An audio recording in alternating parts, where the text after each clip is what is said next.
ತೇಜಸ್ವಿ ಸೂರ್ಯ ಅವರು ಇದನ್ನು ನೋಡಬೇಕು. ಇವತ್ತಿನ ಕಾರ್ಯಕ್ರಮ ಒಂದು 10 ನಿಮಿಷ ಅವರೇನೋ ಒಂದು ನಟನೆ ಮಾಡ್ತಾ ಇರುವಂಥದ್ದನ್ನ ರಿಪ್ಲಿಕಾ ಮಾಡಿದ್ರು ಇವತ್ತು.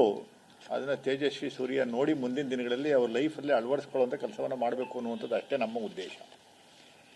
ಕಳೆದ ಸುಮಾರು 8-10 ದಿವಸದಿಂದ ನಿರಂತರವಾಗಿ ಬಿ ಜೆ ಪಿಯವರು ಅಂದರೆ ಬಿ ಜೆ ಪಿಯವರ ಮನೆ ದೇವರೇ ಸುಳ್ಳು ಹೇಳೋದ್ರಲ್ಲಿ ಇಡೀ ದೇಶಾದ್ಯಂತ ಕೇಂದ್ರದ ನಾಯಕರು ಮತ್ತು ರಾಜ್ಯದ ನಾಯಕರುಗಳು ಪೈಪೋಟಿಗಿಳಿದ್ಬಿಟ್ಟವ್ರೆ. ಅವರ ಯೋಗ್ಯತೆಗೆ ಬೆಂಗಳೂರಿಗೆ ಆಗಲಿ ರಾಜ್ಯಕ್ಕೆ ಆಗಲಿ ದೇಶಕ್ಕೆ ಆಗಲಿ ಒಂದು ಒಳ್ಳೆ ಜನಪರ ಯೋಜನೆಯನ್ನು ಕೊಡುವಂಥ ಕೆಲಸವನ್ನು ಮೊನ್ನೆ ರೀಸೆಂಟಾಗಿ ಮಂಡಿಸಿದಂಥ ಬಡ್ಜೆಟ್ಟಲ್ಲೂ ಮಾಡಲಿಲ್ಲ.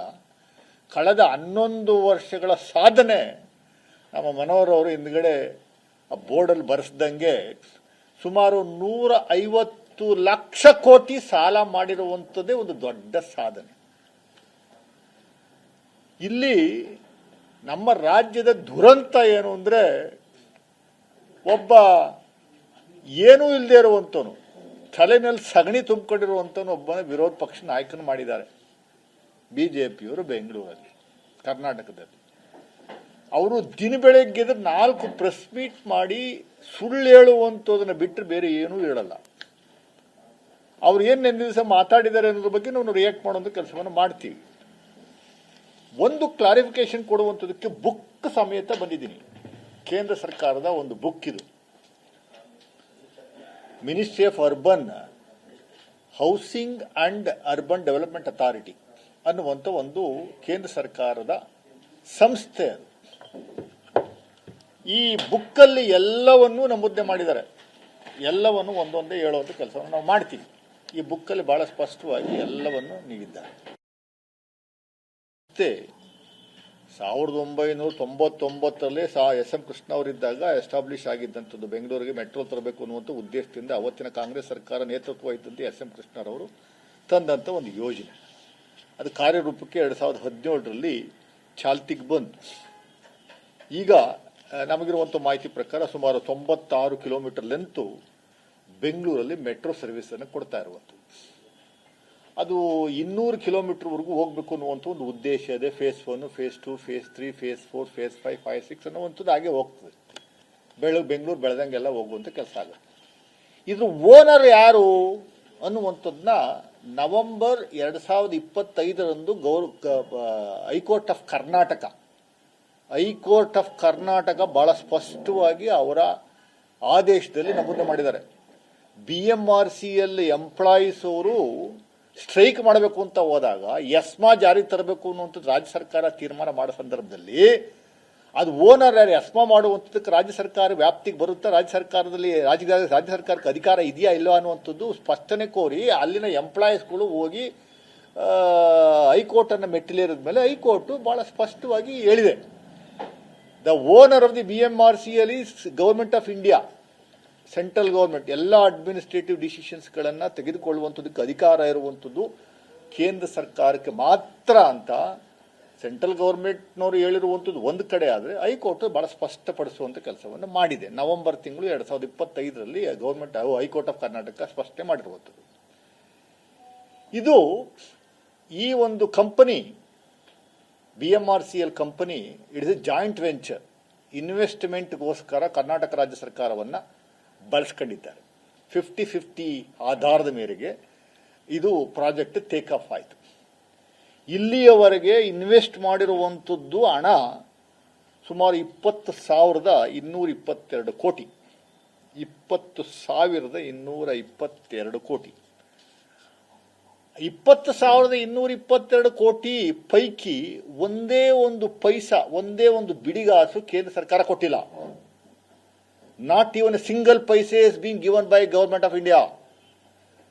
ಬಟ್ ನಾವು ಎಲ್ಲ ಅಮೌಂಟನ್ನು ADB ಲೋನ್ ಮೂಲಕ ನಾವು ತಗೊಂಡಿದ್ದೀವಿ. ಸುಮಾರು ಒಂದು 10 ಸಂಸ್ಥೆಗಳ ಮೂಲಕ ಲೋನ್ ಅನ್ನು ತಗೊಂಡು ನಿರ್ಮಾಣ ಮಾಡುವಂಥ ಒಂದು ವ್ಯವಸ್ಥೆ. ಆ ಸಾಲ ತೀರಿಸೋರು ಯಾರು? BMRCL ಮತ್ತು ಗೌರ್ಮೆಂಟ್ ಆಫ್ ಕರ್ನಾಟಕ.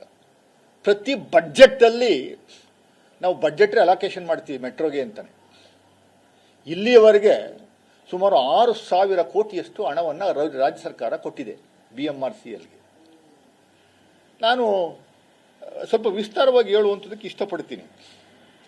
ಯಾಕೆಂದರೆ ಇದು ನಿರಂತರವಾದಂಥ ತೇಜೋವಧೆ ರಾಜಕೀಯವಾಗಿ ಬಳಸ್ಕೊಳ್ಳುವಂಥ ಕೆಲಸವನ್ನು BJPಯವರು, ಈ ಮೂರ್ಖ BJPಗಳು, BJP leaders, they are fools, fathers of the fools ಅಂತ ಹೇಳಬೇಕು ನಾವು. ಇಲ್ಲಿಯವರೆಗೆ ರಾಜ್ಯ ಸರ್ಕಾರ cash reimbursement, cash loss, LOSS loss reimbursement ಕೊಟ್ಟಿರುವಂಥ ಹಣ 1,064.32 ಕೋಟಿ. ಲೋನ್ ರೀಪೇಮೆಂಟ್ ಮಾಡಿರುವಂಥದ್ದು, ರೀಪೇಮೆಂಟ್ ಮಾಡಿರುವಂಥದ್ದು 4,002.35 ಕೋಟಿ. ಒಟ್ಟು 5,660.55 ಕೋಟಿಯಷ್ಟು ರಾಜ್ಯ ಸರ್ಕಾರ ಕೊಟ್ಟಿದೆ. ಇದರಲ್ಲಿ ನಾನೀಗಾಗಲೇ ಹೇಳಿದಾಗೆ ಲೋನನ್ನು ನಾವು ಪಡೆದಿರುವಂಥದ್ದು ADB ಮೂಲಕ ಪಡ್ಕೊಂಡಿದ್ದೀವಿ, AFD ಮೂಲಕ ಪಡ್ಕೊಂಡಿದ್ದೀವಿ, AIIB ಮೂಲಕ ಪಡ್ಕೊಂಡಿದ್ದೀವಿ, EIB ಮೂಲಕ ಪಡ್ಕೊಂಡಿದ್ದೀವಿ, JICA ಮೂಲಕ ಪಡ್ಕೊಂಡಿದ್ದೀವಿ, KFW ಮೂಲಕ ಪಡ್ಕೊಂಡಿದ್ದೀವಿ. ಇವೆಲ್ಲ ಫೈನಾನ್ಷಿಯಲ್ ಕಾರ್ಪೊರೇಷನ್ಸ್ಗಳು, ನ್ಯಾಷನಲ್ ಇಂಟರ್ನ್ಯಾಷನಲ್ ಫೈನಾನ್ಷಿಯಲ್ ಕಾರ್ಪೊರೇಷನ್ಸ್ಗಳ ಮೂಲಕ ನಾವು ತಗೊಂಡಿರುವಂಥ ಲೋನ್ ಈ ಮೆಟ್ರೋ ನಿರ್ಮಾಣ ಮಾಡುವಂಥದ್ದಕ್ಕೆ.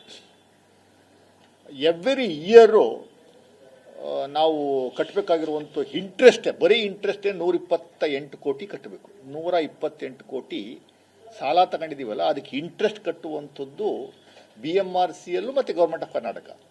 ಇಂಟ್ರೆಸ್ಟ್ ಕಟ್ಟಕ್ಕೆ ರಾಜ್ಯ ಸರ್ಕಾರ ಬೇಕು, ಓನರ್ಶಿಪ್ನ ಕ್ಲೈಮ್ ಮಾಡುವಂಥದ್ದಕ್ಕೆ ಕೇಂದ್ರ ಸರ್ಕಾರ ನಾವು ಅಂತ ಬರ್ತಾರೆ. ಇಂಟ್ರೆಸ್ಟು 128 ಕೋಟಿ ಆದರೆ ಪ್ರಿನ್ಸಿಪಲ್ ಅಮೌಂಟು 463 ಕೋಟಿ ಕಟ್ಟಬೇಕು ಇಲ್ಲಿ ಪ್ರತಿ ವರ್ಷ. ನಮಗೆ ಇರುವಂಥ ಮಾಹಿತಿ ಪ್ರಕಾರ, ಈ ಬುಕ್ಕಲ್ಲಿ ಕೊಟ್ಟಿರುವಂಥ ಮಾಹಿತಿ ಪ್ರಕಾರ, BMRCL ಕೊಟ್ಟಿರುವಂಥ ಮಾಹಿತಿ ಪ್ರಕಾರ ಒಂದು ದಿವಸಕ್ಕೆ ಸುಮಾರು 8 ಲಕ್ಷ ಜನ ಪ್ರಯಾಣ ಮಾಡ್ತಾರೆ. ಈ ಮೆಟ್ರೋದಲ್ಲಿ 8 ಲಕ್ಷ ಜನ ಮೆಟ್ರೋನ ಸರ್ವಿಸಸ್ನ ಉಪಯೋಗಿಸುವಂಥ ಒಂದು ವ್ಯವಸ್ಥೆ. ಇದರಲ್ಲಿ 2025-26ನೇ ಸಾಲಿನ ಆಡಿಟೆಡ್ ಸ್ಟೇಟ್ಮೆಂಟ್ಸ್ ಬಂದಿರೋ ಪ್ರಕಾರ ಇದಕ್ಕೆ ನೆಟ್ ಆಪರೇಷನಲ್ ಪ್ರಾಫಿಟ್ ಮೆಟ್ರೋಗೆ ಬಂದಿರುವಂಥದ್ದು 229 ಕೋಟಿ. ಆದರೆ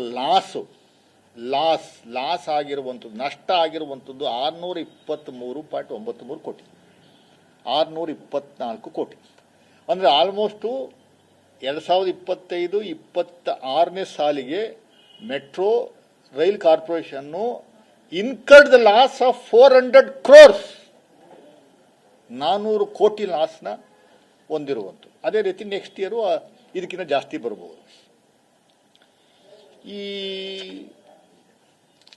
ದರವನ್ನು ಜಾಸ್ತಿ ಮಾಡುವಂಥದ್ದಕ್ಕೆ ಫೇರ್ ಫಿಕ್ಸೇಷನ್ ಕಮಿಟಿ ಅಂತ ಆಸ್ ಪರ್ ಸೆಕ್ಷನ್ 34